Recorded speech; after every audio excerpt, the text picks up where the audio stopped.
Welcome to the first ever video episode of For the Love of Life podcast, which is exciting for if you're me, which I am, so exciting for me. I'm in the process of getting kind of like a little studio situation set up, but right now we're just here on my floor in my living room instead of in my car. Still recording from my phone though, because I'm just not able to troubleshoot all this media stuff yet. But we're figuring it out. We're learning. We're growing. And we're on our way. Today's a guest episode with a woman named Royce, who is somewhat of a media expert and just a creativity genius, in my opinion. And so I'm really excited to have shared this conversation with her, and I just feel this like sense of urgency to release it immediately as soon as possible. So here we are, and she has a few programs available, and I'm gonna link them in the description, so definitely check that out. And her program Voice Codes is something that I'm very much committed to participating in, and I think it's starting in January. So if you also join, then I look forward to getting very vulnerable with you as we discover our voices, and as she guides us with her expertise in allowing ourselves to express and articulate our thoughts and words and vibration and all the yummy goodness. So anyways, without further ado, here is... Thank you, because I know for me it's like I have this, I guess when I start these calls I get like really nervous and excited, and then I tend to like jump right into it and I don't even express the appreciation that I have like for the person, and then it ends and I'm like, oh, I wish I said that. So we're just gonna start there actually. So thank you so much for like spending this time, because one, I think it's really awesome that you're like, you have your program, and your gift is like sharing your voice and sharing your knowledge. So the fact that you're just doing that right now, I think is really special. And also just because I think you're a really inspiring person for myself for like a lot of reasons, but mostly because I think you've had all these different stages of who you are. Like you'll change your name, but you change your whole look, and it'll be like this whole evolution. But every time that you do that, it always seems so authentic and so you. And I think that's really, really, really cool. And then also that you, like, my voice is like shaking. I'm like, oh, that you've managed to like create a life where every time that you're doing something, you always seem to be doing what you love, and like making a living, as far as I can tell, from like things that you're super passionate about. And I just think that's awesome. So like, I love watching you and your evolution, and like just like as your life progresses. I don't know. When I see you, I see like my own possibility, so that's really cool. So thank you there. Aww. That's so beautiful. Thank you. And then, I guess from there we could talk about the name. So Raven Royce at present, right? Raven Royce, present and accounted for. So how did that come to be? Well, I love you, Latea, first of all, and I'm so grateful that you reached out to have me on your podcast. And I just want to congratulate you for having a podcast. That's so awesome. And I'm curious about the podcast, and I hope you'll share more with me about it and how it came to be. And to answer your question about how I came to be this version of me that you're speaking with today, I would say that a name is a part of an identity, and an identity is something that we can create and change at will. And that's one of the most beautiful things about being human, is that we can consciously change. And I'm here on planet Earth to evolve as a soul, to love, and to be authentically me, so that I can make my mark here and really be present with this experience to its fullest. And as part of that journey, letting go of old identities, shedding names, and rebirthing myself has been a cornerstone of my life experience. So I'm happy to dive more into that and share about the different points in my journey that have led to me becoming Raven Royce. And for now, I'll just share that the name came through a couple of months ago when I was with one of my mentors, Andrea Albright, who is an absolute branding genius and is also my partner in the book publishing world at Beverly Hills Publishing. And so together we open the space to receive the name that is going to carry me into my next phase of creation, of publicity, of whatever it is that manifests as a result of everything that I'm stepping into. And so when Raven Royce landed, it was just an instant, yup, that's her. There she is. Let's go. And here we are. And then it seemed like very shortly after the name then came, you did like the hair, right? To embody the whole new look, or how did you decide that you wanted to do the hair? Hair is such an interesting part of identity. I feel one of my first careers that I created was hair and makeup artistry. So that was one of the first points of connection with people that I really got to have as a professional artist, and to feel the power of hair and how hair defines the way that we move and show up in the world. It's an extension of our nervous system on the outside. And it also has so many societal and cultural representations and meanings that we've embedded in our DNA as humanity, as a species. And so I take hair very personally in terms of I love to play with it to create my personality and to bring my personality through. And these braids, this indication of my mixed heritage of ancestral roots that are founded in the tribal wear, the way that we wear our hair represents as well, like our status to ourselves, I believe, first and foremost. And so to have my hair woven and tight and long is about honoring the traditions that have braided me, braided the fibers of my being into who I am today. I also feel like I'm embodying just so much more of a, I don't even know what the word is, but it feels like a mega star energy. It feels like putting my crown on and shining is what I'm being called to do right now in the world in a big way. And to me, the hair is that represented on the outside. It's like, boom, I'm bright, I'm long, I'm big, I'm tight, I'm focused, I'm ready. Look at me, let's go. Nice. I love so much said by like, the hair. And that, I think that's also cool because that's where, when we met was when you came into the hair salon that I worked at. Yes. And that was when you cut quite a bit off. So it was quite long. And then you like lobbed a bunch off and wanted this whole new look where, body, and you wanted it to be like big. And I wonder, do you remember like what kind of shift was happening in your life at that point? Yes, it's so wonderful that we cycled back to that. And I love that it ties into how we met. And you have been one of the people in my life who have touched my hair and worked with my hair and felt my essence and been in that intimate space with me. So the fact that you remember that is so sweet and special. And it was a very significant time for sure. I was going through, I would say, my first big conscious spiritual awakening at the time. And what I mean by that is I was literally, it felt like I was opening my eyes from the inside and I was perceiving myself and reality in my body and the whole thing completely differently than I ever had before. And I started to feel this first inclination of, oh my God, like I'm not who everyone thinks I am. I'm not who my mom thinks I am. I'm not who my church thinks I am. I'm not who my boyfriend thinks I am, any of these things. I didn't even know who I was, but I also had a very strong sense of knowing who I was and knowing that I was here for it. Like I'm a creator. I'm here. I have faith. I believe in my potential.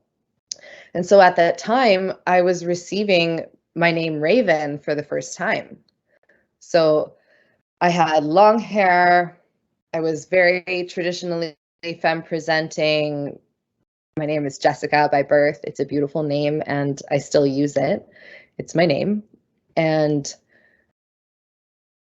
my mother and the name she gave me and who she represented to me as the archetype of the feminine, of course, was my initial imprint of my identity.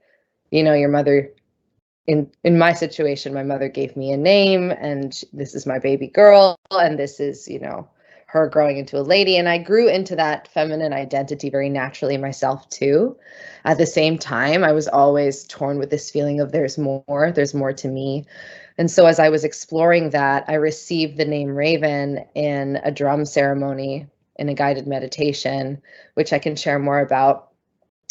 And it was just such a powerful piece of information for me that I could change my name. And then I thought, well, what else can I change? And my hair was I was so attached to my hair, Latea. I was like, this hair is everything. If I don't have this hair, I'm not a woman. If I don't have this hair, it means I'm not healthy. If I don't have this hair, it means that people will reject me, whatever, like every possible attachment you could think of.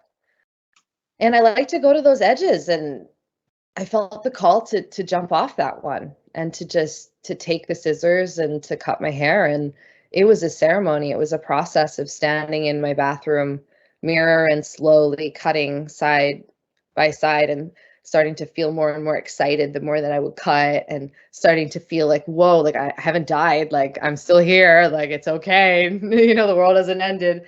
And then by the time I took it up to my shoulders, I was like craving the feeling of air on my neck more than anything. And then when I did the chop, it was like, oh, there she is. Just like the feeling of putting the braids on. There she is. There I am. There they are. I use her pronouns, and I also use they, them pronouns because I do identify as gender fluid and non-binary. And within that, shedding the feminine identity, cutting my hair, coming into this persona, getting my tattoo, all happened within the same period of that first expansion. And it helped me to reclaim my femininity in a whole new way. And that's something I think about a lot when it comes to hair. So thank you for asking about that. I love that. Thank you for sharing. And that's something that I can totally relate to as well, like the attachment to the hair. Because I would cut my hair off. It's been like a cycle. I would like cut it really short and then let it grow and like color it all kinds of colors as it's growing, and then cut it again and then let it grow. Every time I'd be like, oh, I miss it, and I want to grow it out. And the last time that I had my hair long, I noticed eventually at some point that I just like had such a strong attachment to it that I like needed to let it go. And I would like not nervously, but as a habit, just like constantly touching and playing with the hair. And I remember having this moment of like, well, what if I take that away? Like, what am I going to do with this excess energy? And also, when it becomes like such a big part of your identity and like how you identify, I'm like, okay, well, who am I without the hair? And I like how you were just telling that story of like how you're cutting bit by bit off, and like I haven't died, I'm still here. It's like, without the hair, but I'm still me, so it's not the hair. And then and we can do that with all kinds of things. But yeah, so the last time that I like grew mine off, and then I just buzzed it, shaved it right off, and that was How was that?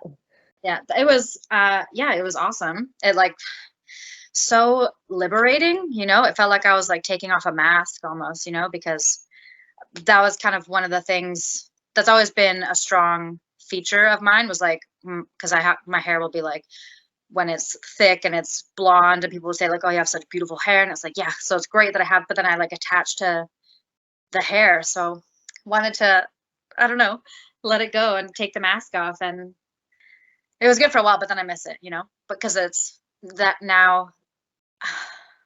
I'm definitely doing the thing again where I'm going to grow it as long as I can. It's always like cut it all off, and then like, let's see if I can get to Rapunzel status, and then see where we go from there. Oh, there was something that you just said and my brain just lost it. Hold on. Oh, okay. Actually, maybe before we progress from here, if you want to talk about that drumming circle experience, because I'm actually really curious about that. So was that, where was that? Was that in Vancouver? Yes. So I grew up in Vancouver, BC, where we met. And are you from there too? Did you grow up there as well? Yeah, from like the suburbs, but yeah, from Vancouver. Beautiful. Yeah. So within that space, I did a lot. I went to elementary and high school. I worked all my first jobs. I had my first relationships all in that city. And it's also where I started to do my first exploration into spiritual events and meditation and yoga and just alternative paths. And at the time, well, to back it up, prior to that experience, I had graduated university and flown to Scotland to complete my undergraduate degree, which was in religion, literature, and the arts. And I basically had worked so hard my entire life up until that point that I just wanted a break. And I wanted something more than the predictable outcome of going to university, graduating, and getting a job, which I could easily do. And so I graduated in Scotland after 6 months of meeting myself really for the first time within an environment that stimulated my magical senses and reawakened me to the power of my gifts. And so when I was there cruising the Scottish streets and sitting under the stars and ducking into bookstores and being basically in a magical fantasy land of my own creation, I started to really wonder about what was going to happen for me when I returned back to Vancouver, because I knew there was an expiration date on the experience that I was having. And at the time I was doing makeup and hair. And when I traveled, I was like, hey, I'm going to let it go. And I'm going to come back to Vancouver and I'm just going to do something else. Like, I don't know what I'm going to do, but I'm going to do something else. And that was really hard. My father was encouraging me to sell my company and to continue to expand it. And I was just overwhelmed by life and wanted to just break free of anybody's expectations. And I wanted to write. I wanted to write books. I wanted to write poetry. I wanted to sing. I wanted to make art. That was always my passion at the core and the heart. And I didn't know how I could do that if I subscribed to this sort of 9 to 5 regular existence that was laid out for me. And so when I got back to Vancouver, I got really depressed and I started to really question my decisions. And I was living with my parents and feeling very, very much alone. And then I entered a relationship with one of my best friends, who is still one of my best friends and dearest friends to this day. And he and I spent a lot of time together, just existing, just being, just enjoying a simple life in Vancouver. And I started to feel safe enough to start to explore different parts of myself, my sexuality, specifically my attraction to women, my desire to feel more of myself embodied in the way that I was relating with people. I wanted to start to learn about my mind and the things that I hid from the outside world, my sexuality included, which was a big piece of what sparked my awakening. And so within that relationship, I opened myself up to meet women, to explore my connection with myself in that way. And that led me to realizing that I needed to be on my own and to do some deeper work. How that manifested was that we had a very painful breakup, my partner and I at the time. And I ended up going even deeper inside my own practice, and I started to work with Santa Maria with cannabis. And I had never had a drink or done drugs or anything like that. I was super straight edge, really strict with myself and the people that I would date too. But something about that time in my life, I was like, I am questioning everything. So I'm gonna question this too. I'm gonna question my belief that this is bad for me because I'm feeling called to it. And I was feeling called to it. And as soon as I opened up into that world, my consciousness just blasted open. And I was like, oh, fuck. Like, that's definitely real. And there's something going on here that they're not telling me on Sunday, right, at church. Yeah. And so I just sort of picked up where I left off as a child and started to read about magic again. I started to explore the world of psychedelics. I started to learn about the technologies that are available to us currently that give us access into the mystical, into the transcendent. And very naturally, yoga became attractive to me. I wanted to start to learn how to embody in a different way. After years of being a competitive bodybuilder, I was looking for a way to just release tension and to become strong, but yet more flexible. And so I entered a yoga teacher training in Vancouver, which saved my life after that breakup because I was so devastated and going on my own spiritual path. I was like, I need community. I need people around me. And so I entered a yoga teacher training at Karma Teachers in downtown Vancouver.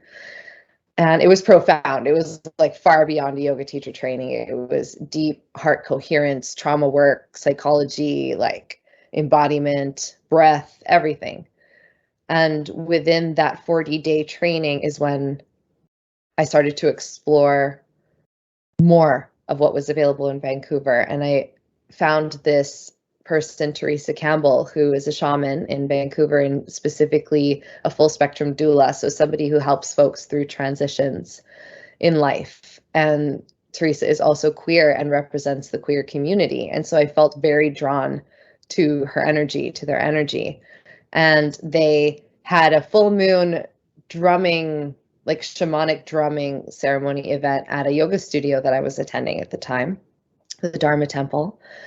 And I was like, this looks cool. I'm going to check it out. I love dance. Moving my body and yoga was really my focus at the time, and music. So I was really into like anything that would get me in an ecstatic state of feeling was really turning me on. So I went and it was amazing.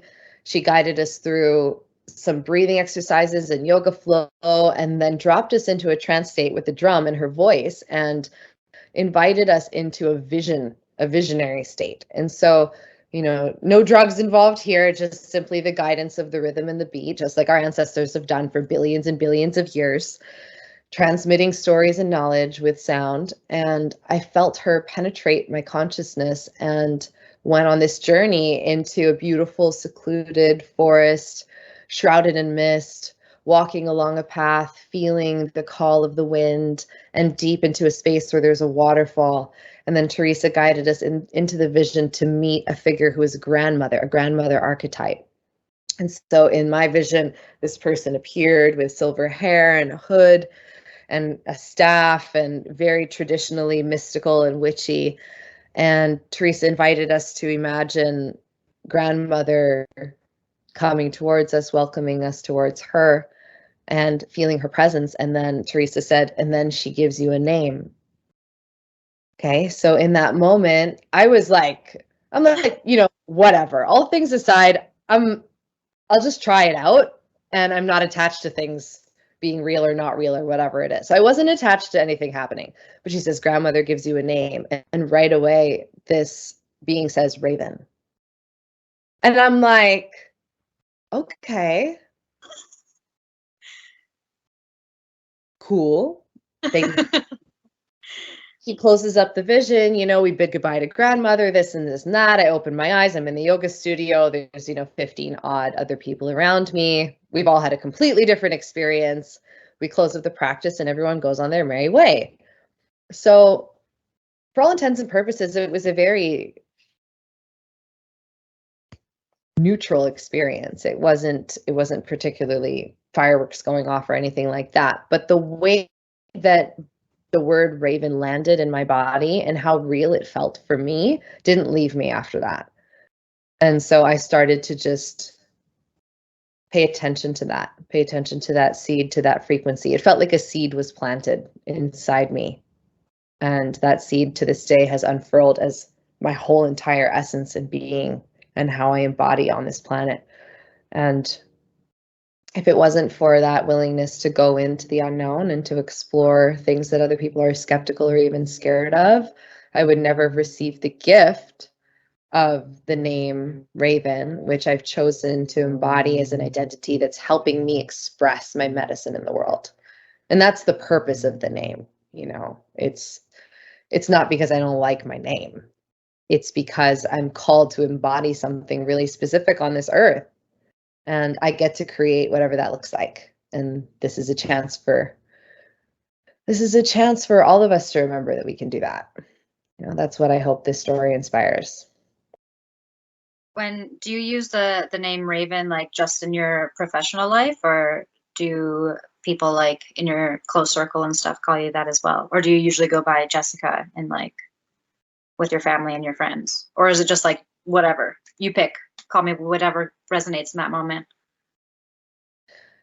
These days, I'm known as Raven to everybody that I meet for the first time. People who call me Jessica are like literally my immediate family, or people who knew me before that. So it's Cool. pretty integrated. Yeah. And when you were processing that, were you like looking at the bird, the raven, and like finding characteristics to identify with, or like are the things about that, or what does the raven like symbolize to you? Maybe as That's a great question. I feel that immediately there was an intuitive knowledge of what raven is. I mean, just like I can say to you, let's say eagle. Like you can breath with that energy and feel what an eagle is. It's different than like a chicken, you know? Yeah. So raven has its own frequency.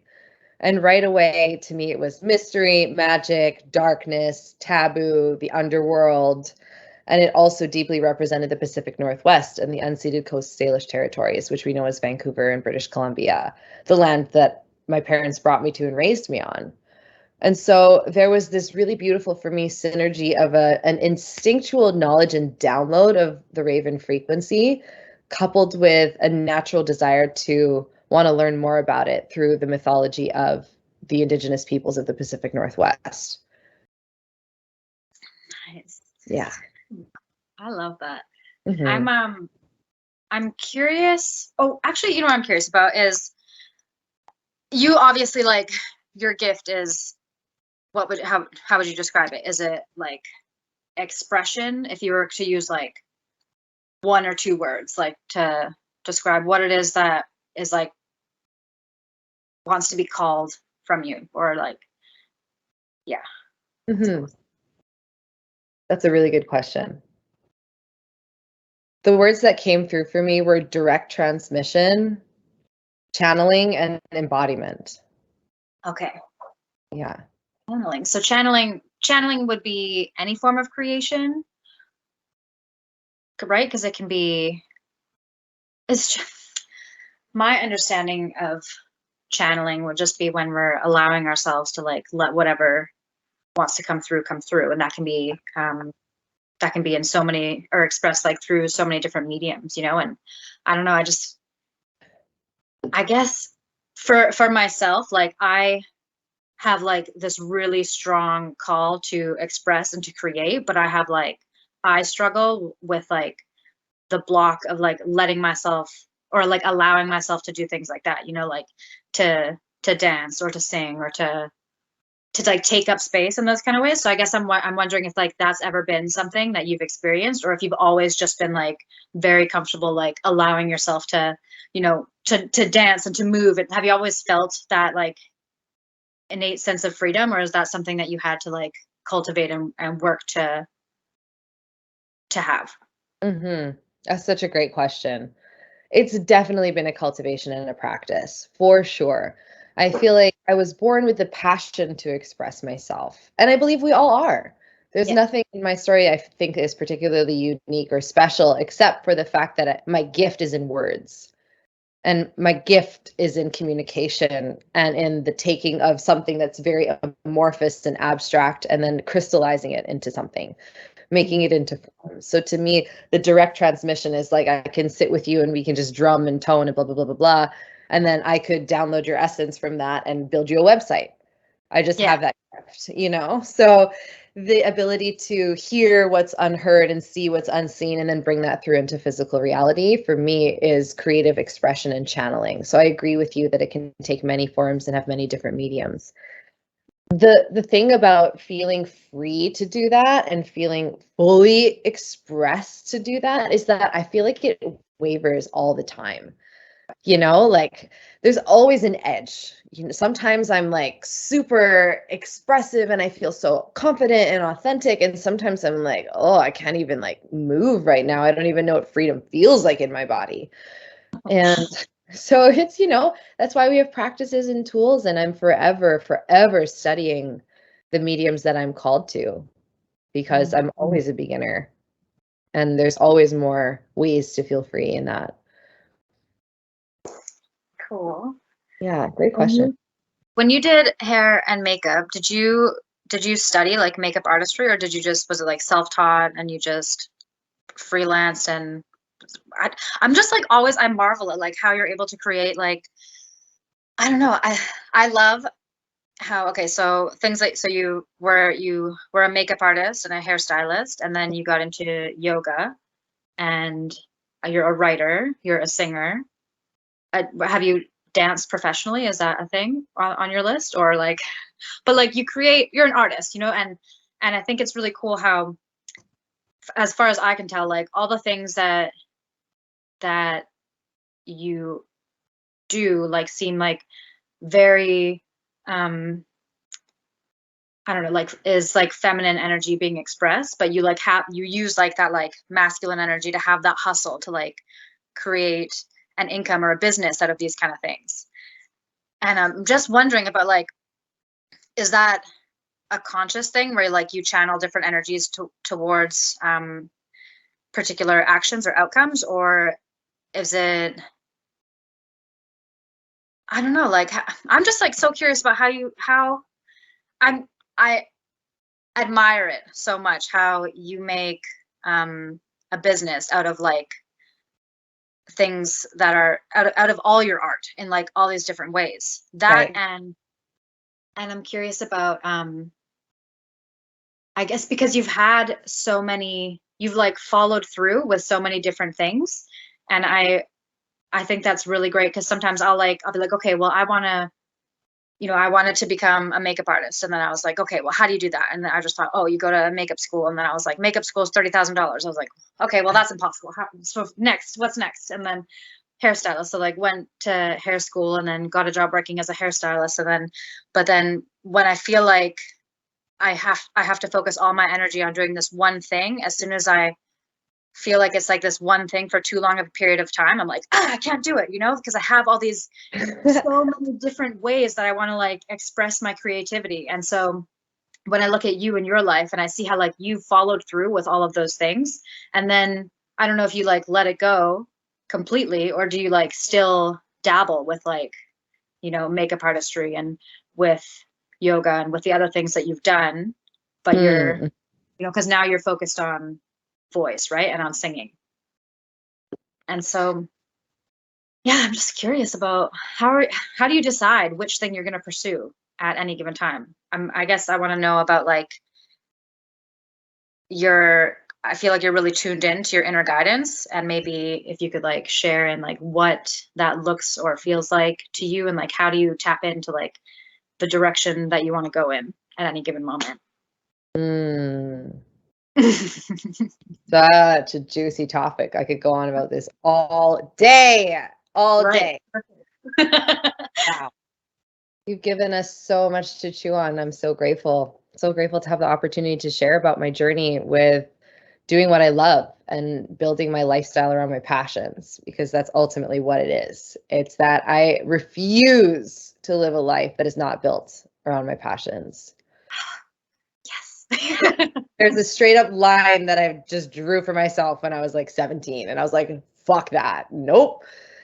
And that doesn't mean that I didn't have to experience it. Like, for example, in between the makeup artistry and the yoga, I was also an academic advisor for a Catholic college, and I did recruitment, and I've worked, retail jobs selling clothes and aromatherapy, and I've been a professional refinisher, like hand speckling concrete, and I've done all kinds of things. I helped open a studio. I've been an admin assistant to a life coach. Like, basically my life has been filled with colorful opportunities to co-create with people, and that's how I really flow in business. It's about partnerships for me.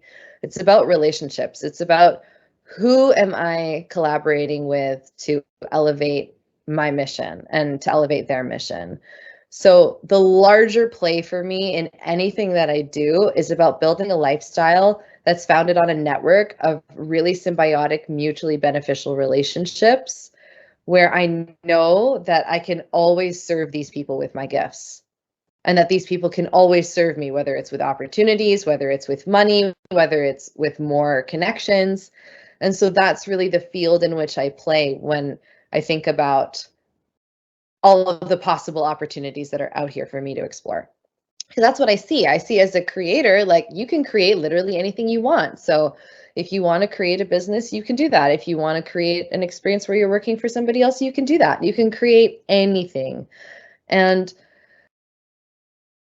my journey, like for example, in creating my first business as a makeup artist happened so accidentally. And it came from a place of me trying to solve my own problem.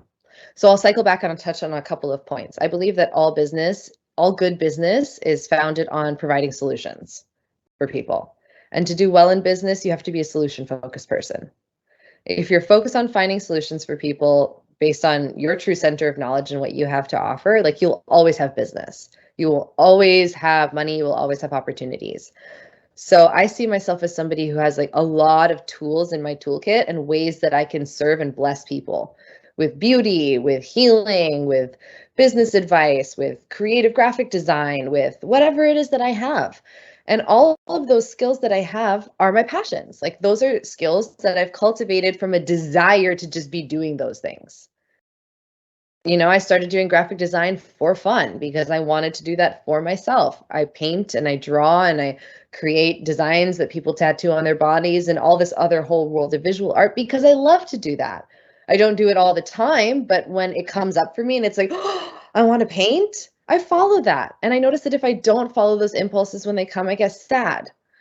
And so when it comes to my inner guidance and that question, it's just like, well, if you're working a lifestyle where you're sad because you're not doing the things you love, then you need to start doing more of the things you love just for yourself. Just for yourself. And that will solve a major problem that a lot of us are facing, which is just this general sense of what am I supposed to be doing? You're supposed to be doing what makes you feel alive. You're supposed to be doing what you love, what you're passionate about. So that's a baseline just reminder that I would give to anybody who's curious about what to do. If you're not passionate about it, you'll never be successful at it. Because true success is a life of fulfillment, a life of that you're really enjoying living.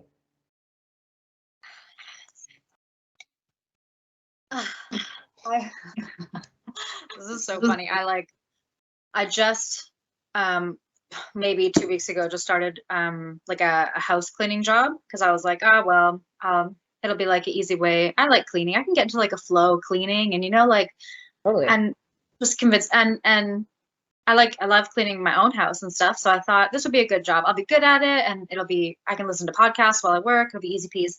And just like this week as I'm doing it, I'm like my back is hurting so much. And then and I was like, and I'm like, it must be the job.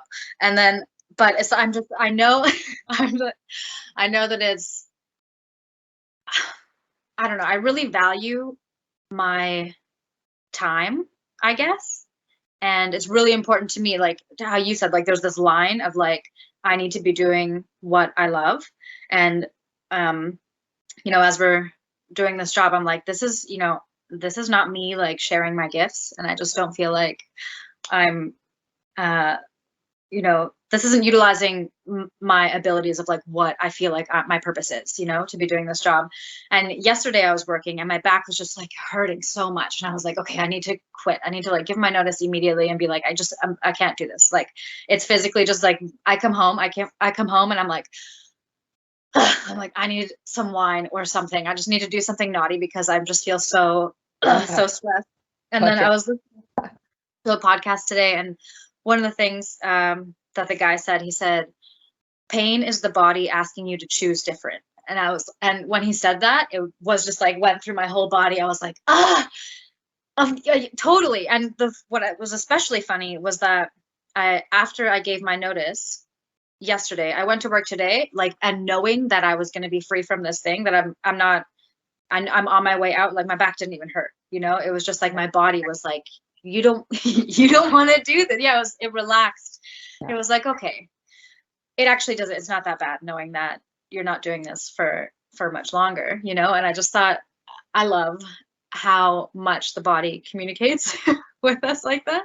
And that just like spoke to me about my own need to like do just what fills me, what fills with life, you know? And yeah, I was saying to my friend, like half joking, I was like, Latea can't do things that she doesn't love because like it's just she's no longer Latea when that happens. I'm just like, oh, like turn into this like beast. I'm like, that's my way to live. So so great. So good for you, girl. thanks. So I mean, but the thing is that when it comes to like monetizing any sort of passion, as soon as like that is the I don't know. I don't even know where to start. There's something I have like this, obviously, some sort of a lot of resistance, I guess, like around money and like allowing money. Yeah. Or sometimes I'll find, you know, like I'll love to paint or create something. And then once I think like about selling a piece of art, it just like it feels different. I'm like, I don't even know what, like the desire to create like just kind of dwindles down, you know, once I introduce money into the equation. So I don't know what that's about, but I think it's especially cool that have you ever struggled with that? Like, has that ever been a thing, or did you ever have to get over that kind of hump? That's a great question. I feel like I'm revisiting that lesson right now in my life. Oh, really? Yeah, as I'm stepping into sharing my knowledge and creating a knowledge-based business. So this is new for me. I've always had creation-based businesses or service-based businesses. Basically something that I'm making and selling to somebody, or like I'm doing their face or I'm consulting with them or something like that. But to have a product that's just me sharing my experience is a whole nother level of edge for my entrepreneur within, who is like, is this valuable? You know, I'm going through the whole gamut. I'm not good enough. I need more money. I need more resources. I need a team to make it happen. And it's like, no, you don't need anything. So the best, like the essence of the wisdom that I receive from monetizing one's gifts is that it's very simple. Money, like any force in the universe, can be magnetized to us without any effort. It's just an expression of love that flows in and out through our experience. Just like people flow in and out, or concerts flow in and out, or sunshine flows in and out. And so within that ever-changing landscape where money is dancing with us and we're dancing with it, we are in the center of our own experience, creating and sharing our gifts from within. So let's say you love to paint and you sit down and you're just like in this space and you're like, I just am feeling these elephants that I spent so much time with, and I'm feeling this paint and I just want to paint these elephants. And you sit and you do a painting and you just pour your heart into it. And maybe you just up all night and you do that painting, or you spend a couple of days, but you're in it, you're with it, you're with the painting and you see it through and you complete it and you're like, wow, you know, like I made that and that feels really good and I love it. Maybe it even moves you to tears a little bit, like witnessing your own brilliance, your own creation. When you're in that state, what I suggest and what I know to be true is to share that. That's where the natural desires, like take the pictures, like set your art up on the wall, dress up, like show yourself as the creator of this beautiful thing that you have channeled from the universe. And that radiance, like that level of radiance is the magnet to somebody who's going to comment and be like, oh my God, is that for sale? I want to buy it. I need to have that. I need this energy in my life. Because they feel it. They feel like what you felt at what you put into the thing energetically. Exactly. And another piece is I think I would say in terms of money, I never really made the connection between like money and like human to human relationship, but like that's also all that it is. Like any, you know, so like it has to come from, well, not has to, what do I know? But I think one of the reasons why you're so successful with that kind of thing is because of how you I don't want to say prioritize, because it's doesn't seem like it's a strategy. It's just like a natural desire to like connect, you know, to have those like meaningful connections with people. And I always noticed that you always seem to be like, you just find these communities of like other creatives and other artists and like people who are just like sharing kind of in a similar experience with you. And how do you find those people? Are you like actively seeking out certain groups, or does it happen kind of more, what's the word? I don't know. I can't really think of the word right now, but how do you find your people? Is How do you it find on purpose? people? Well, I found my first tribe on Tinder and my second tribe on Craigslist. That's such a great question, Latea. And you're absolutely right. People are the lifeblood of our existence. We are social creatures. We are human beings. We're not isolated. And it's like any attracting the right people into your life, finding your people like anything else is a process of manifestation. It's a process of knowing what you want, calling it in, and then making yourself available to receive that. So it's very simple when you get down to it. If you're like, hey, I want to meet more like-minded people, I'm calling in these kinds of connections that feel like this, boom, naturally you're going to be intuitively drawn to places, to opportunities, to, meetings that are in alignment with that, which you're calling in. It's very much as easy as that. So if I totally, and the internet makes it so easy too. It's something that I've always done is like, I reach out on the internet. I make friends on the internet. I connect with people who are interesting and inspiring to me that I would love to be around. And pretty much all of the people that I've intentionally connected with online in the last 10 years have all become my friends in real life. Amazing. Yeah.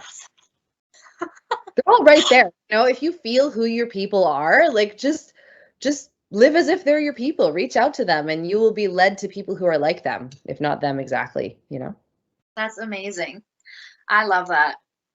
Me too. My way, like I found some people, but for me, like what's happened, like when I went to South Africa, for example, it would be like I would just have this sudden need to like go to this distant land that I've never been to, and just like it felt like I needed to do that, and I didn't know why, but I was like, let's go, and then I would buy all these things would go wrong, and then I would end up in a place and I would meet a person who's like just my best friend now, and then I would meet another person, and like, so in that way I think that's really awesome that if I am not being actionable about finding people locally, like at some point the thing's just going to be like, okay, well, you know what, we're going to call you to the other side of the world and you'll find it, so that's cool. Well, I'm just going to turn this light back on. Timed out. For sure. My little dollar store lamp didn't please, there we go. Good job. Thanks, we made it. So much the thing about following the pull of your heart to whatever next synchronistic meetup is destined to appear on your path. So fun and exciting. Yeah, I love it. It feels really good to know that like we're never really lost or like on our own, because there is that guidance and it's always available, and like we can like consciously tune in and tap into it, and sometimes when we don't, eventually it'll get to a point where like sometimes shit really has to hit the fan, and then like it becomes so clear, like, yeah. And your gift is words. I'm really impressed. Mine is like I struggle to express myself so much, but it's still like it's what I want to do. You're doing amazing. Thanks. But I also kind of like embrace that I'm just a little bit of a silly goose, so it's okay if like I don't think I'm like like smooth or fluid, But that's part of the Latea experience, I think. So we're good. Experience. What else? Oh, okay. So when I've noticed, this is probably a while ago, but you did talk about kind of getting into psychedelics and stuff. I remember there was a while where you're like posting quite a bit of stuff about mushrooms, and I was like, oh, right, okay, cool. But that's interesting. So at what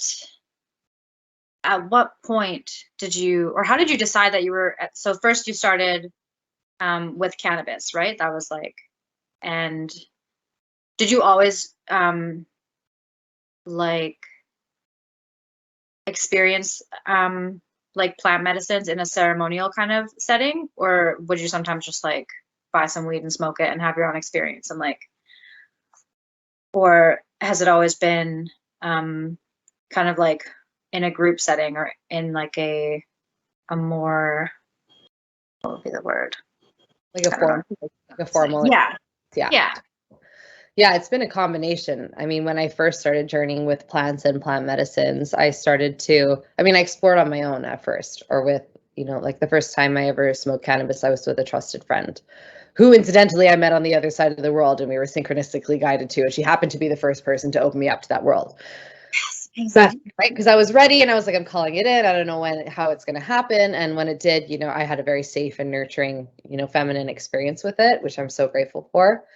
And so I've just been really intentional. I would say that's the word, is that I've been always intentional and ceremonial with my exploration in my relationship with plant medicines, because there are so many slippery slopes you can slide down to, in terms of addiction or abuse with literally anything in life. And plant medicines are no different, except for the very nature of what they are, which I believe is part of the reason why they're so helpful for healing addiction to things that are actually harmful for the body, because they open us up to our truth and to our essence. And I've seen many, many, many people transform through that experience, as well as felt myself transform into somebody who is more of their true essence through communing with the plants.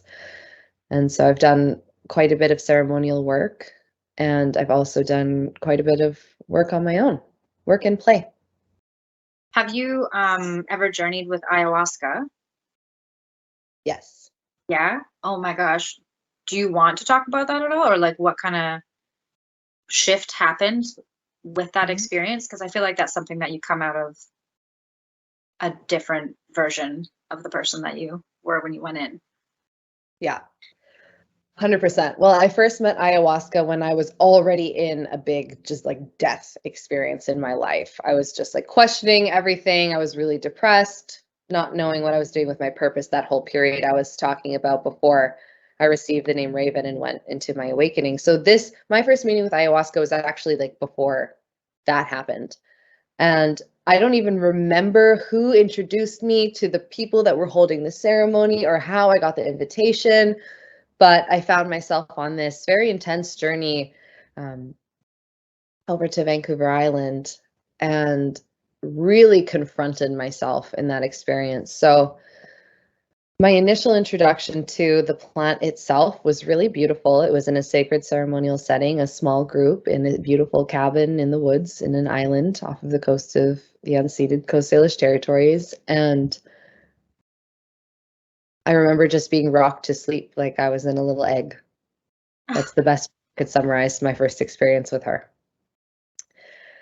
And after that, it was many years before ayahuasca came back into my life. And when she came back with a tidal wave, and it came in the wake of many years of journeying with cannabis and mushrooms on my own, and then also experimenting with LSD and feeling the different realms of consciousness that were available within that space. So when ayahuasca came back, I was in a renewed place spiritually. I felt like I had traveled through many, many, many layers of density in my soul, and I was ready to experience another level of light in my life. And so I've had the great honor and privilege of being able to sit alongside facilitators of ayahuasca and be a guardian of that space. And now I assist people to go through their journeys, and I sing to them while they sit with grandmother. Oh my gosh, that's amazing. It's profound. Cool. Yeah, And it's that. and this is in California. Currently, I am very fortunate to be, yes, to be a guardian and to be assisting with these ceremonies through the Earth Temple, which is a 501c3 and a member of the Oklahoma Native American Church. So we are very, very honored to be able to journey with her. And I feel that within that space, there's so much opportunity for me to express music as healing and sound as healing. And that's what I've been doing for the last several years as part of my own path. That's such an amazing gift to be able to provide for people who are going into that experience. Oh my gosh, I can only imagine like how special that is. It's my favorite way to use my voice because the way that music penetrates the heart when you're in an altered state like that, you can really return home in such a deep way. Mm. Yeah. Cool. Oh my gosh. You know, when I was in England, so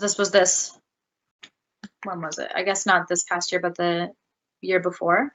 I remember I had this phase where like the song Colors of the Wind was just like I was singing nonstop. Like it just came. I didn't watch Pocahontas. Oh, I watched it after the song was in my head for like a week. I was like, we should probably watch that movie. But I remember what I was going through my feed and I had seen something of yours. And then I ended up going to your page and I saw that like very recently, like in that same window of time was when you posted that video of you singing that song. I had this like, I was like, oh, we got the same signal. Like amazing. What are the chances that she posted herself singing this song that I haven't thought of in years? That was really special. I thought that was really cool. I love that so much. Do you remember? I don't know. Why? I wonder, like, yeah. Did the song just kind of come into your head and then you just started singing it and decided to share? Or did something happen that, like, brought about the desire to share that song and that message? Great question. Well, I have a nickname in the circle of shamanic Disney princess. So I feel like there's definitely crossover for me in terms of medicine music and like the influence of Disney on my particular cultural heritage. Yeah. And that song has always stood out for me. I think it's one of the greatest songs that Disney has ever released. Because it's just such an anthem for the earth and for humanity. And that's why it's a song that I feel is very close to my heart. So if you ask me to sing, that's one of the first like tracks that comes up on the jukebox. You know, it's like Colors of the Wind, and it's like it's a staple Raven classic. And the time when I posted that video, I was in Hawaii during the quarantine, and I was just feeling the desire to share my voice. And I was like, I've never really sung on Instagram before, anything. What should I sing? And then it was like Colors of the Wind, and I was like, perfect, let's go with that. Amazing. I love that song. So I'm glad that you enjoy it and that it reached you at a good time. Yeah, I didn't really know the song or like hear the words as much as like as a child. I don't think I really listened to the song and then I only just looked up the lyrics and like started actually learning the whole song just this past or that last year, and I was like, oh, this is the best. Like this is the best song, and I was just singing it for like weeks and weeks, and I thought that was really cool. When I saw that you were singing it. That was another good one. We Are One from The Lion King too. Do you know that one? Oh, that's a great one. Yeah. That's probably like We Are One. amazing. We are family, family. We are one. Right, that one. Family. Yeah. I love it. So good. Yes. We are one, you and I. We are like the earth and sky, one family under the sun. Oh, bless. I got chills. Yeah. And like, yeah, it's a good one. I would suggest like whatever later when you get a chance, give it a listen and really listen to people. You'll love it. But why don't we talk about would you call it a program you're offering, like voice codes? I'm curious. I wanted to know about, because I know that you're very deliberate with your language and the way that you speak. So if you could like share a bit about like why the choice words voice codes, like what that means. Yeah. Oh my God, this question is my love language right now. Thank you for asking that. I'm just gonna take that in. So yes, thank you for picking up on the fact that voice codes is a very intentional name for this offering. Born from one of my personal favorite perspectives of reality, which is that we are supercomputers that are constantly being downloading and uploading information, and that we have an operating system that can be reformatted and defragmented and upgraded, right? So I love the analogy of our world as this technical, logical supercomputer. and our mind as something malleable that we can script into. So to me, that's fundamental to how I see reality and manifestation. And to me, voice is the understanding of what my singular instrument is, like how my supercomputer functions. This vibration of my voice is the thing that is doing the programming, because my voice is my spirit and it connects my spirit, my body, and my mind all together.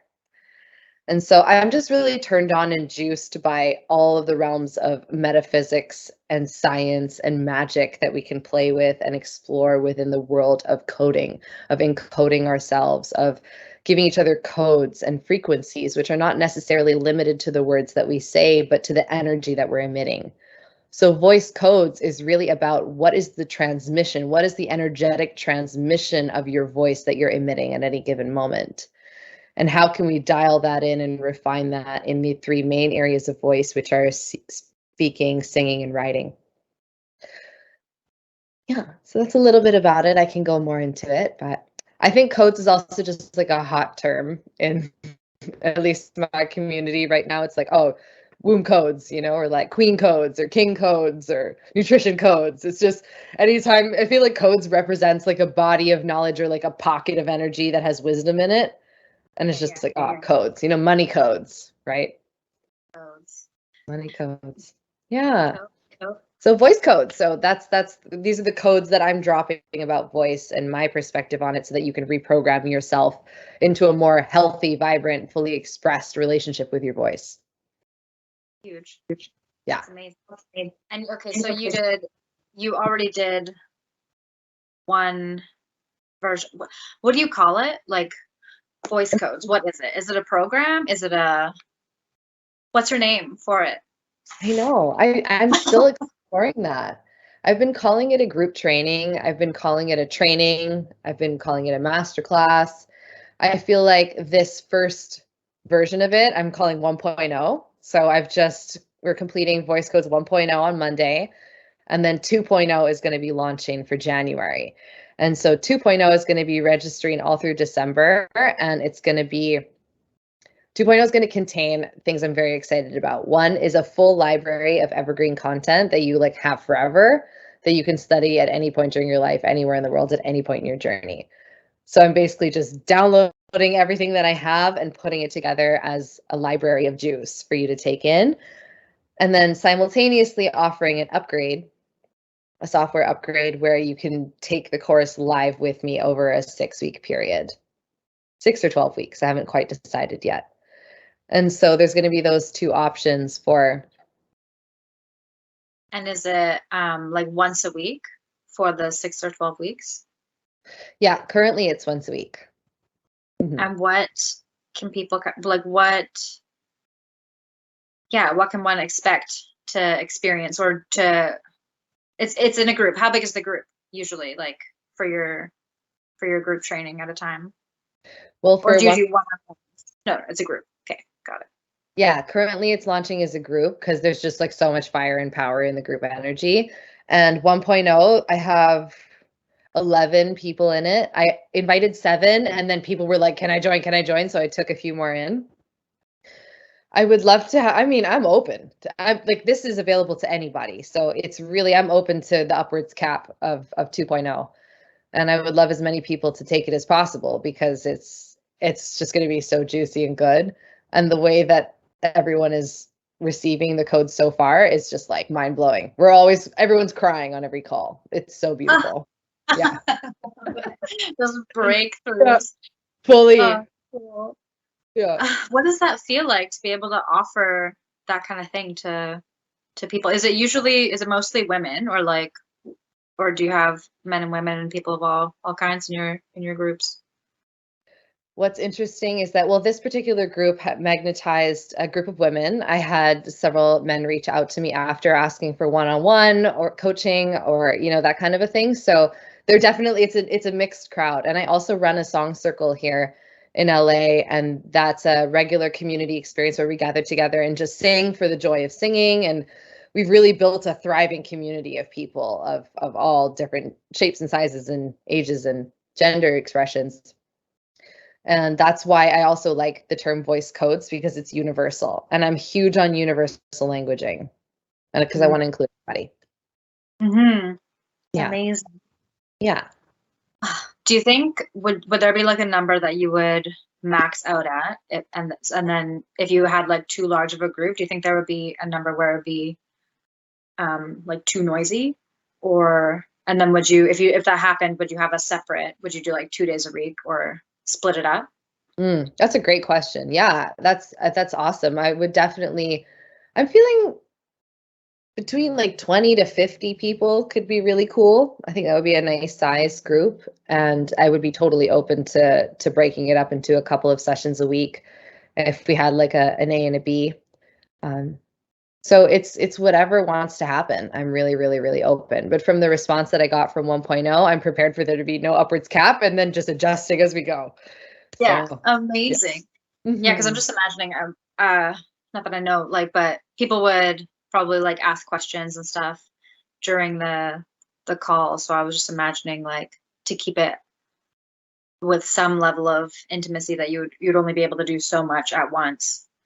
But that's awesome. I'm like super excited for everybody in it. Pardon me for the cough. Well, yeah, I mean, I think what's been really special about this particular group, because it's so small, is that we do, like, everyone gets a chance to share. And that is the benefit of having smaller, more intimate groups. Yeah. So I trust that if Spirit wants to bring 50 people in, we can take care of everybody and make sure that everybody is heard. And if it ends up being a tighter group that's focused and intentional, I'm super open to that too. Mm. Hmm. I would love for you to be a part of it too. It would be so much Oh, I fun. want to. It's also like very scary to me, but that's probably why it's so Love that. so good. What's Is scary it about well, it's focused around singing, right? singing, speaking, and writing? So it's the full track. Yeah, I guess because it's like I honestly I'm like that's this it's so I feel like it was made for me. Amazing. I'm like, who needs it more than this girl? Yeah, so I definitely do intend to like hop on board. So you're gonna do, I would assume you're just gonna keep it going, right? Like 2.0 and maybe 3.0. So I do intend to hop on board. I just gotta tap into some money codes first. Fuck yeah. But I'm like, I fully believe in my potential, and I'm like, I know that there's like I just imagine there's like so much money that just like wants to come my way if only I'll allow it. So like Yeah, it's the allowing part. Like and money likes to know where it's going too. So if you're like, hey, I'm calling in this amount specifically for this program, yeah. trust. It'll show up because you know you're directing it to that. All right, like giving it a channel, a funnel, Yeah. and then go that way. Yeah, come on over. That's good. Yeah. Well, I just I'm doing I'm taking like a program to get certified as like a flexibility coach. So that'll be something that I actually feel like I would love to offer, and that'll be like something that I can make money doing, and like I feel like that will be able to bring in quite a bit of income for myself because I'm actually passionate about it. And Nice. yeah, I love the idea of like being able to assist other people find freedom within their own bodies, because that's obviously like a huge transformative thing for myself, like in my journey and my experience. And like I just think there's like such great value in that. So if that's something that I can share, Mm, that's huge. Um, love that. Another thing that I'm curious about, like as an artist and a creator, is so like you understand the importance of having a community and like making connections and stuff. And I guess how do you like um because we can't because I don't think that it's possible to like there's the saying like comparison is the thief of joy. Yeah. And I would agree that that's true. Like when we compare our creation to somebody else's creations, and like how do, because sometimes we can look at something incredible and feel inspired, and sometimes we can look at something incredible that someone's doing and like feel just like, wow, words are like not coming into my brain right now, so thank you for being patient with me. But so I'm glad that you're like willing to express so much, because my brain. But yeah, so how do you navigate being like surrounded by incredible, talented, artistic, creative people, and like not compare yourself to them, or not yeah, maybe that's my question. That's a great question. And as you were speaking, I could feel you really exploring that realm of, you know, seeing something or somebody admire, and then that visceral feeling of feeling constricted or threatened, or like you're not good enough, or like you suddenly disappear and like you don't exist. And I feel like comparison to me is always a call to greater self-love. And it's a struggle, honestly. It's something that I have definitely struggled with throughout my life and throughout my career as an artist. Even today, being in this new embodiment in Los Angeles, meeting some of the most brilliant and talented and beautiful creative people I've ever met, some people who are hard to even look in the eyes because they're so radiant. Mm-hmm. You know, there is a level of like learning how to have capacity for beauty and magnificence that comes with being an artist, because our job is to transmit beauty. Our job is to be in this frequency of radiating and giving our light through our creations. And so I feel like I have to constantly bask in my own light. I have to feed myself with so much love, so many loving affirmations, like so much touch and care for my inner being who questions their worthiness, who questions their abilities, who questions their beauty, who questions their whatever it is, right? Skill set or age or circumstances. Mm-hmm. The questioning of oneself is normal, and that's why it's so important to learn how to self-validate, how to self-soothe, and how to really be inspired by yourself. Deeper than that, how to really fucking be a fan of yourself, how to really love yourself. And the most important lesson I've learned about this is that the antidote to that energy of comparison is not to hide and to try and develop yourself more until you feel good enough to get out there. It's actually to, when you feel that constriction, it's to get out there as soon as possible and to do something that feeds you and allows you to express yourself really fully. And I'll give you an example. Let's say a female artist that I admire who's close to me releases a new song. Everybody goes crazy. You know, her Instagram count goes up by 5,000 people in 48 hours. And all of a sudden, she's got to deal with a producer to make an epic new track. I'm like, for all intents and purposes, happy for her. And I'm also like, damn, I missed my fucking boat. Like, you know, all the fame and the glory has already been pre-allotted and she got the lion's share. Like, whatever it is, right? And so in that moment, I might start losing myself in comparing my voice to hers, or my hair, or the quality of my microphone, or whatever it is, or my talent. And at the end of the day, I have to remind myself, look, my path is my path. I am the star of my show. I can never miss my boat. I'm the captain of the boat. Mm-hmm. And as soon as I call myself into that light, and I give myself that opportunity to express, just like she gave herself that opportunity to express, I too will feel that same level in my own way of recognition and co-creation and validation, you know, that we crave from the outside world. So learning how not to crave attention and validation is a huge piece. And also knowing how to receive it when it does come, and knowing that stepping into your light will attract attention, and it does bring that feeling of I matter. You know, it does bring that, but you have to know that you matter before you even step in. Yeah. Do you, well, obviously I know you like to write, but like when you're doing affirmations and stuff like that, or like when you have those moments where self-doubt gets introduced, do you find it's more effective to like physically write things down, like with a pen on paper? Or would you do something more like, I don't know, like meditate and like meditate on positive affirmations or things towards yourself? Right. Well, a couple of things. I think in the heat of feeling triggered or feeling that contraction, my initial response is to move my body and distract my mind. So honestly, I often will like take out my phone and like text somebody neutral or like loving in my life and just like start a conversation with them and just like pattern interrupt that train of thought and just like Nice. get myself onto like a, as Abraham Hicks says, onto like a higher flying disc.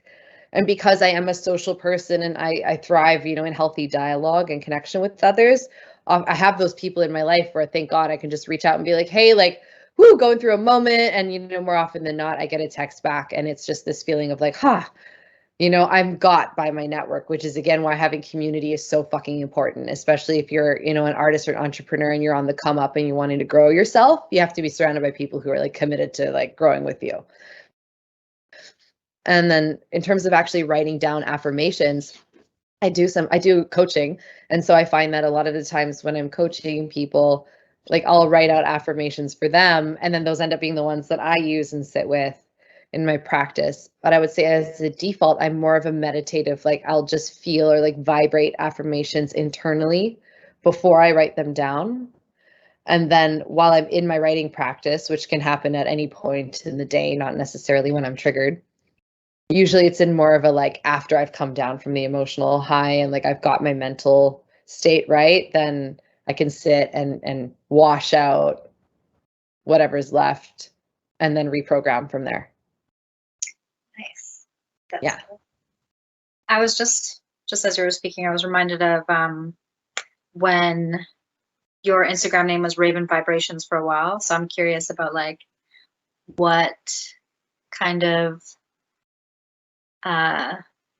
caused that name caused that name choice for you. Like, were you all previously like understanding the universe in terms of vibration, or was that like something that became like prominent in the way that you understood things and decided to like put that as your name? And did that lead then to like well, I guess if we look at like an actual timeline, it did lead to the voice codes thing, but I'm curious about, I guess, just like what vibrations means to you in terms of like the self and the universe at large and whatever. Oh, that's a great question. Well, Raven Vibrations is the official legal name of my business. So it is the entity under which I'm offering my things. And funny that you mentioned about the Instagram handle because I'm just toying with maybe changing it back, with thinking about it. I'm open to feedback on that. And it definitely came about as a crystallization of the work that's been brewing in my body. I'm like, it's about voice, but it's mostly actually about spirit. And it's also a lot about mindset. And, you know, it's also business and it's also music. So it's kind of like all these different vibes that I have going on. So I'm like, Raven Vibrations rhymes, first of all. And it's an accurate enough term to describe the umbrella of things that I offer, which are all, yes, related to how I see reality. 100% with vibrational beings. Like anytime I teach any space that I go into, which has to do with like the theory of reality or how we're moving within it, it's like we are vibrational beings. Everything essentially is sound and light vibrating, energy vibrating. And if you start with that, we can create anything. So, yeah. Oh, Good questions. that's a good. Did that I don't know, do you remember the first time that someone explained that to you? You know, that we are vibrational beings, and did that make any sense? Because I remember like I met my friend Johan in South Africa and over couch surfing, and on his profile, the first three, it said vibrations, vibrations, vibrations. Wow.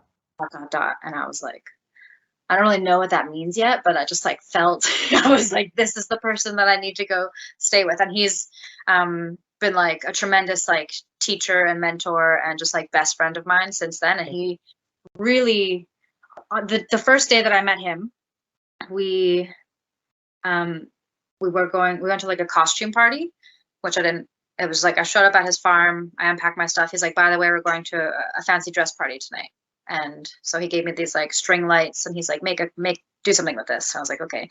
And then he asked me, he was like, have you ever been to a drumming circle before? And I was like, no, never, but I would totally love to go. And he was like, okay, we're going to go to a drumming circle. And then we walked down to the river because he lived on this like big, beautiful property. He still does.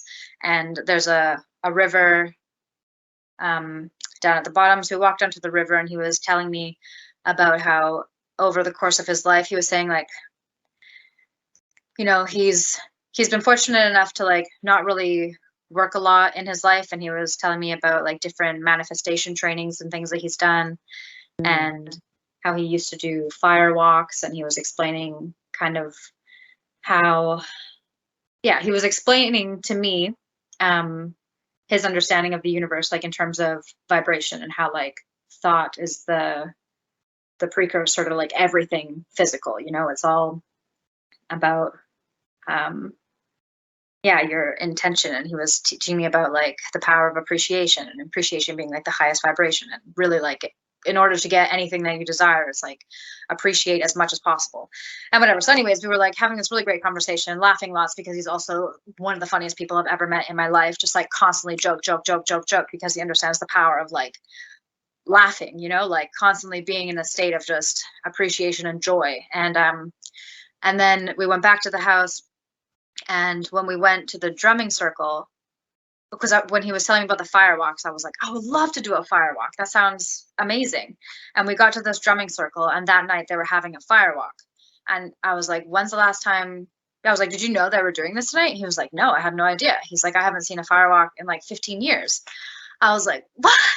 Okay, so then I did the firewalk, and it was just like a little one, but still did it. And that was awesome. And I forget why I even started talking about, Johann in the first, right, because of the vibrations. And I just thought that was cool, that even though I didn't have any sort of like, I hadn't really learned much about like metaphysics or really physics or like anything like in terms of actually understanding the world in like a non-physical sense. But as soon as I saw like his profile, there was just like this like feeling. It was like a fucking chord, you know, it was like right in my heart. And it was like, here we go. Like that, this way, we're going that way. And I was like, okay. And yes, love that. I love how that. you get pulled in a direction to meet a person. You're like, well, this person's going to teach you what it is that you want to learn, but you don't know that you want to learn yet. Yes. So that was really cool. I love that so much. Yes. And then, I guess like the more that I explored like different plant medicines and psychedelics and stuff, then you just have these experiences and like shifts in consciousness, or like you, I don't know, have an experience that isn't in this like in this realm, but like you meet an entity that teaches you something, or you communicate something very clearly, communicates to you without the use of language or body language, because they don't have a body. And I love that. But you come out with this like very absolute feeling and knowing of what it was that you just experienced, and you're like, well, that was possibly more real than like anything I've ever experienced before. So that's definitely just changes the way that you see the world, and that's cool. So yeah, I really like when you saw that when your name changed to Raven Vibrations, I was like, she's on it. But you were already on it anyways. I remember actually when the first time that I met you at the hair salon, and you were like obviously going through this like huge transformation, and just some of the things that you were saying, like you were speaking like in a way that I could just tell was like going over my head. I was like, what? What are you talking about? But I know that I was like, okay, I want to, please tell me more, because like the energy that you were putting out was just like so infectious. And I was like, whatever it is that you're going through and experiencing, like I want to, whatever that is, like let me get in on some of that. And so I feel like I'm really glad that we like follow each other on Instagram and stuff, because yeah, like as time goes on, I'm like kind of like finding my way down a similar path, and now I'm able to like relate to, and I feel like understand you a lot more. Like so great. I love that. Cool. I remember, but even just like certain words, like when people even like the word like divinity, like I was like, I don't really know what that really means, or even just like understanding like feminine energy and things like that, like didn't really make any sense to me. But so oh, do you know what one thing that you said to me when you came in and I washed your hair? You told me that I had healing hands, and that was something that just like I was like, no one's ever said that to me before, but like I believe it to be true. So I was like, thank you for like feeling my vibe and saying it out loud. So it's good to get that like feedback of, you know, to know that said you're light. Mm. And that's something I just want to reflect on. You know, you've shared in pockets throughout this conversation, pieces of your own journey. And I feel like it's been so beautiful to watch you take off from the woman that I met who washed my hair, you know, how many times, to the person who has since then gone through so many iterations of yourself, traveled all over the world, found and developed this passion for, you know, your sport and your athleticism and your passion for bodies, and you're coming online now to share your voice and doing the thing that I haven't even done yet, which is have your own podcast. And like, so there's this definitely a feedback loop of inspiration of our souls communing with each other, knowing that we have codes for each other. And it's so special when we meet those people in our lives who have a similar soul path, right? A similar curriculum, let's say. And that's why I'm so fascinated and passionate about voice codes and helping people activate their voices, because of the medicine that we all have for each other that's just waiting to be unlocked. It's like, my God, how many people can each one of us can touch so many lives just by sharing our voice. And imagine if we could string together like a full sentence just like that. Hey, you know, that would be an accomplishment for the day, for sure. Can we pause so I can go to the bathroom? Yeah, definitely. Wonderful. Refreshed. Refreshed, yeah. No longer having that. What was I? Yeah, nothing. Let's see. Where are we now?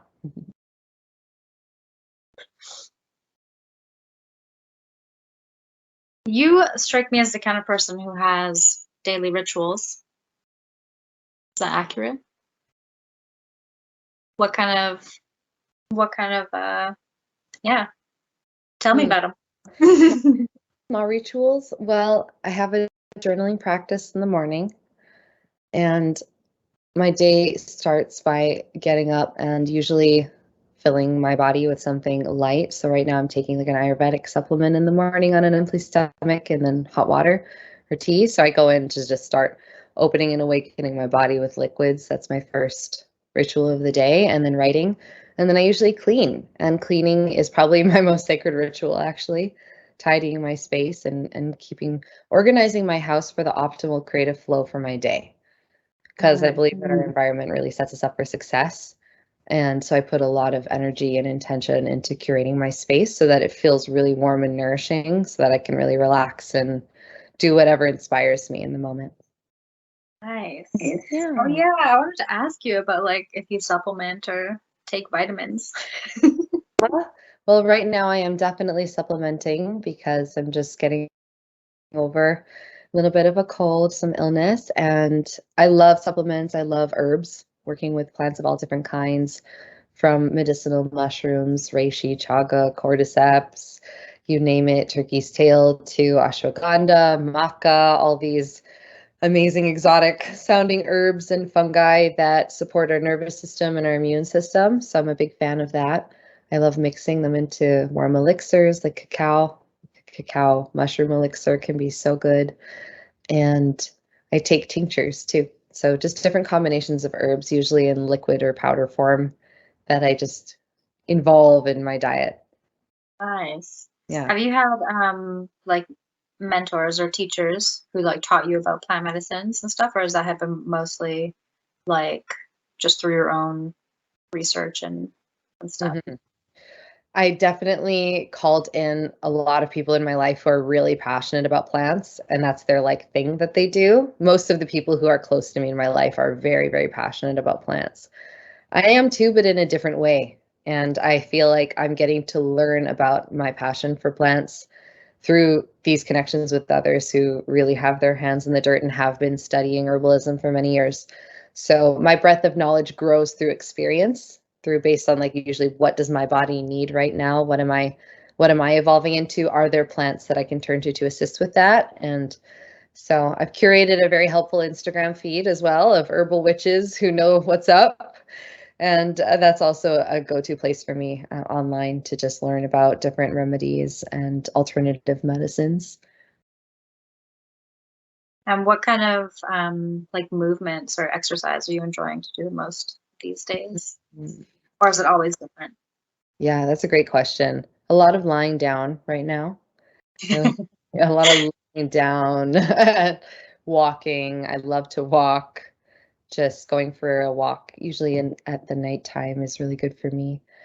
And I love to stretch and dance. So those are my main ways of movement.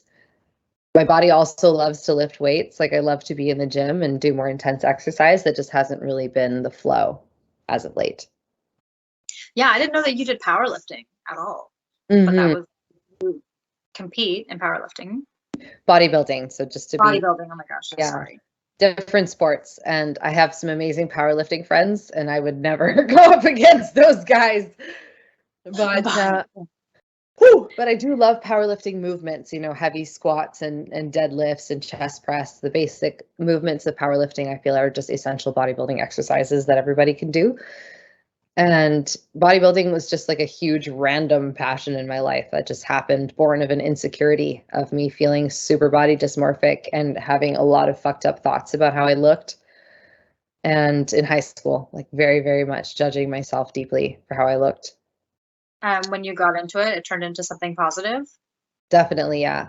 Because I That's was good. feeling so bad about myself that once I got into it and I started to feel like, oh my God, I'm strong. Like, oh my God, I can do hard things. Oh my God, I'm more dedicated than all my friends. Like, oh my God, I'm standing out to myself in a new way. It was this confidence and self-love that was born from a much deeper place than the aesthetic, which was what it was initially motivated by. So you got into it to like change the way your body looked, but then you got to like feel your own power and Yes. commitment and love for yourself because you kept showing up. So Yes, that's exactly. nice. That's cool. That's really awesome. Hmm. Are you living in where, like, because you're working at Beverly Hills Publishing, presumably in Beverly Hills? Is that like, is that where you live? Or I'm just curious, like, what do you have in terms of like nature around? Are Hmm. you the beach? Are you close to the Beach, yeah. water? I'm near the Oh, beach, so that's perfect for me. and how often do you get down there? Couple times a week. I could definitely be going every day if I wanted to, but I definitely get down there a couple times a week. My body knows when I haven't seen the ocean in a while. I'm like, what am I doing? Like, where is north? Like, so to me, the ocean is north. I grew up on the coast, and so like I can't ever imagine living somewhere landlocked and like just not having an ocean to drive to. So I'm so thankful to just be right there, walking distance. Amazing. Yeah. Let's see. Mm. I do miss my Vancouver trees, though, I gotta say. Oh yeah. What do you have down there? Like palm trees and stuff? Palm trees, and there's beautiful redwood forests and sequoia forests and places that I've had a chance to visit. Um, but California is really a vast landscape, and I'm excited to just explore more of what it has to offer. Yeah. And oh, I wanted to ask you about, I guess, a little bit about like how you ended up down there, Mhm. because was it like a strategic move or was it more intuitive? And yeah, how about All of the above, all of the above, darling. Yeah. It's part of, as we, in layman's terms, we can call it God's plan. And I was just listening for a time when it would be right to come down here because I knew intuitively that I would be down here. And then I also saw strategically how being down here works for me in terms of did you who do that before you'd been? Because you went down and you were like visiting for a while, right? Yeah, I had Okay, so 6 weeks in Vancouver, between. you went to LA and then you also went to Hawaii and then You were back in Vancouver for a while. Yeah. In that order? Hmm. Okay. And then you decided to move down there. Yeah, there was a gap between LA and Hawaii. So it was LA, and then I was in Vancouver, and then I went to Hawaii, and then came back to Vancouver, and then LA. Okay. Yeah. So it was just time. It was just time. Yeah. I'm really, yeah, I think it's really great just to see like the relationships that you have with other creators and stuff down there, I guess, because obviously I'm wrong, but like I have this idea about maybe that in LA that I would imagine there would be like a lot of competition, between artists and stuff like that. But it seems like it's shifted more to be like people like support each other and like try to bring each other up. And it's like not really, is it competitive or is it not really? Well, this brings it back to, what are you creating? Right. So I don't create competitive environments for myself. The kinds of competition I create are very deep and me against me, like that's my realm of competition. But when you surround yourself with the right people who are all tuned in and all desire the same thing, then what can you do but thrive together? It's just that the energy of collaboration comes from a deep desire to love and serve. And I'm a person who loves to love and serve, and the people that I attract are people who love to love and serve. And so naturally, we're giving to each other in this symbiotic co-creation, and it feels really good. And then when things like competition or jealousy or insecurity come up, which they do for sure, I'm blessed enough to be in a community where I can speak to those things and we can name them and we can talk about them, and they're part of our growth together, and it's not something that separates or divides us. I would say creatively anyway, creatively, I just believe we can do so much more if we work together. And so I'm always looking for the people who are in that spirit of collaboration. Yeah. How much of what you create is collaboration? Almost all of it. Almost Amazing. all of it. Yeah. Yeah. And I'm learning about that in a new way, as I've also been somebody who has been behind the scenes and supporting other people, but also feeling this deep desire to step into my own light and be seen and also be supported. So I've had enough of both types of experiences to know that there is a balance for me, where I need to be in collaboration, but I need to be in collaboration as a sovereign entity who is also fully shining and standing on their own. And so that's the part of my path that I'm really in right now, is getting to lean into that archetype and to really simplify the nature of my collaborations and focus my energy into just the most highest value relationships that I can sustain right now, where it's mutually beneficial. Yeah. Cool. It's How fascinating. often do people tell you that you're inspiring? I feel like is it always like every day? You're so sweet. I'm glad to hear that. That's a vibration that comes to mind, when you think of me, and people do share with me that I inspire them for sure. And that's great because that's my goal. Yeah, that's I, like what kind of fuels you, isn't it? Like, yeah. Yeah. that's Yeah. good. Yeah, I think another thing that I think is like really special about you is like you mentioned sometimes you meet people who are like so radiant you can hardly look them in the eye. And I Mhm. feel like you're someone who is like so radiant but you I don't know, like, so you shine so bright but you are able to like create a space where people just feel like so safe Mm. and seen around you. So I think that's really kind of special that you're like this really like big, powerful personality, but you also like very much want other people to um know that they are those things as well, so like it doesn't seem like you're ever like ever like outshining anybody, because like what you do is like you shine your light. Would it be like I guess it's kind of similar. That's what I relate to, like in you, is that like I want to be this person who just like Yes. if I shine so bright, it's just to be like, hey, look what's possible. You know, like look what happens like when you step into your authentic self. And like it's not because I'm any particular way. It's just because that's what we came here to do, you know? So figure out who you are and what you want to do and like do that thing. And yeah, I just want more people to like step into their full authentic self and share that with the world, because that's the best thing. Oh, and then I guess I was curious about, you know, because we're constantly like drawing inspiration from other people. So like, how do we navigate like being inspired by something versus like imitating something and then not actually being ourselves? Do you know what I mean? That's such a great. Oh, totally. And an easy one to answer, because nature is patterns. And so the beautiful thing about being one, being connected as we are, the love of, we are each other. Hold on, a little bit of a delay. Right.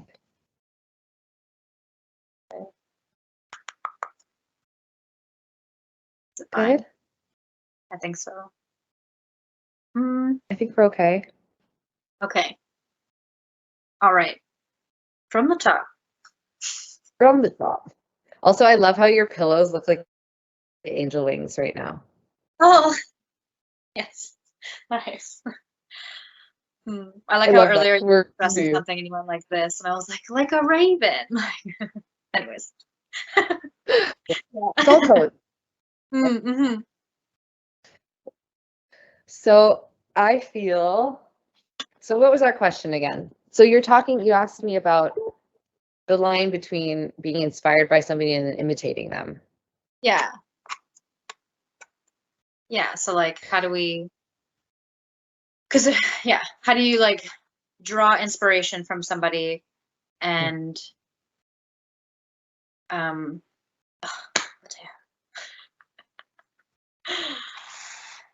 and like adopt things from that without imitating them and like being untrue to or being inauthentic, you know, because yeah, every I don't know, I feel like all creation is like inspired by old creation, and we're like drawing from everything around us and everything that's been done before and like creating something new from that. And so like that's inevitable. So it's good to be inspired by others, but I guess, yeah, I'm curious about what your thoughts are on like how to ensure that you can draw inspiration without it becoming imitation. Beautiful. Well, that's an easy one because no one is you. Ah, true. And no matter how hard you try, you can't ever be somebody else. And I wrote a post like years ago that was like, if you are trying to be like someone else, you're not going to be more like them. You're just going to be less of you. So just be more of you. Be more of you. And so, for example, like if I look at a painting of a woman standing by the sea in like a dark blue cloak, and I'm like, oh my God, like I'm so inspired by that. Like I want to paint a woman standing by the sea in a dark blue cloak. Sure, I might set up my canvas and like go to work with that image in mind and be so inspired by that. But what I'm going to do is I'm not going to let myself get hung up on copying it.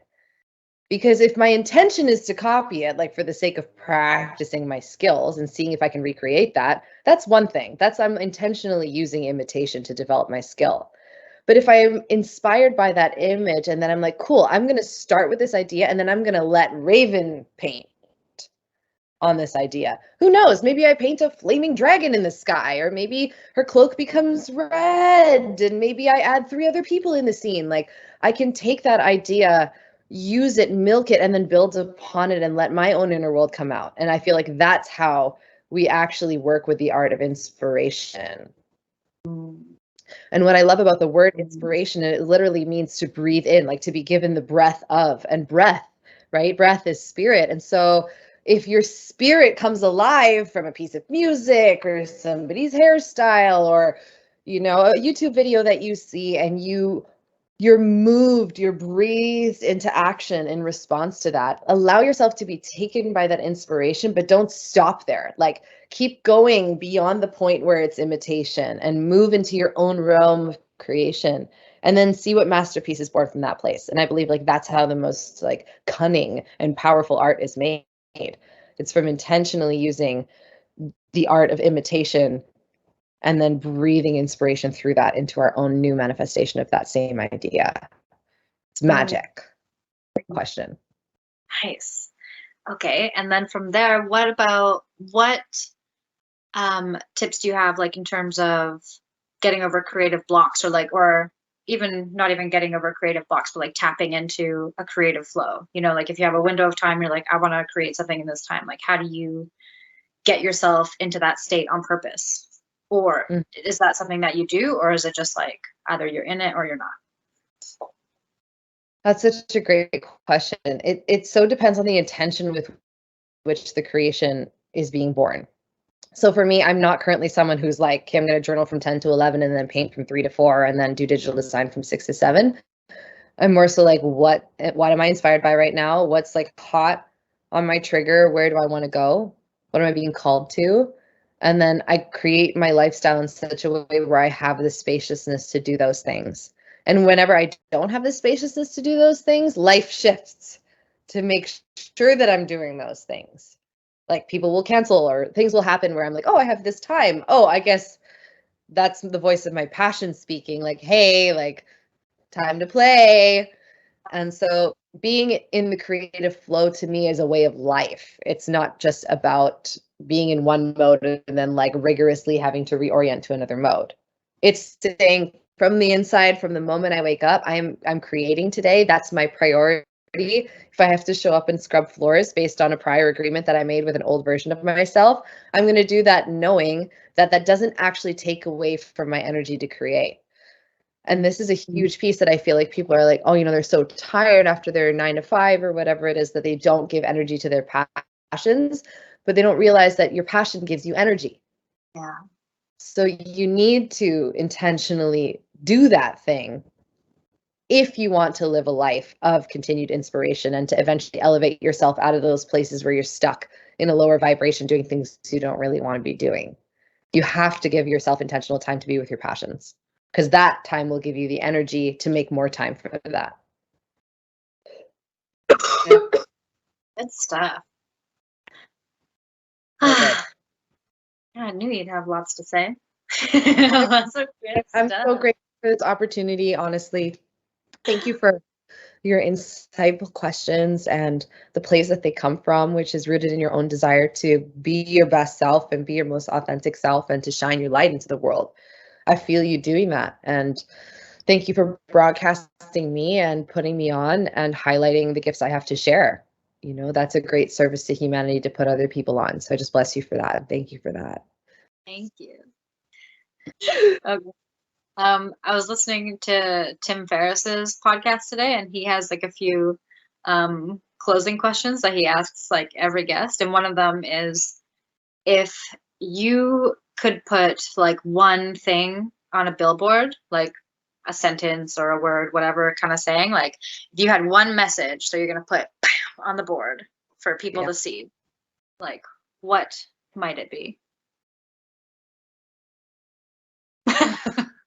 Wow, that's such a perfect great question. You are loved. You are loved. Good one. You are loved. And it's a good thing to know, you know, just in case nobody tells you. It's good to, because sometimes, You know, you can even simplify. You could just say, I love you. Like whatever it is, it's just love. yeah, love. You're loved. I love Out you. there. I'm out. Yeah. I like that. Okay. Yeah, that was great. So thank you so much. Thank you so much. Time. And my first video pod ever. So I feel like you're a really good person to have on there. And this will be a good thing for me to see and notice how much I avert my eyes like as soon as I'm talking, but it'll be good to. We're all learning and growing, babe. Yeah. Awesome. All right. Thank you so much. And I don't know, until next time. I look forward to more, my love. You have a beautiful rest of your day. Yeah. Oh, wait. If people want to like find you online, what's the best place for Yes. them to look you up? Great question. Best place right now is Instagram, just at raven.royce. All Find me right. there, and then I'll be launching my website once again in the coming weeks, which will have all the offerings. So if you find me on the socials, you will know when that happens. Perfect. Amazing. All Thanks, right. Thank hon. you so much. Bye-bye. Thanks, Latia. Bye.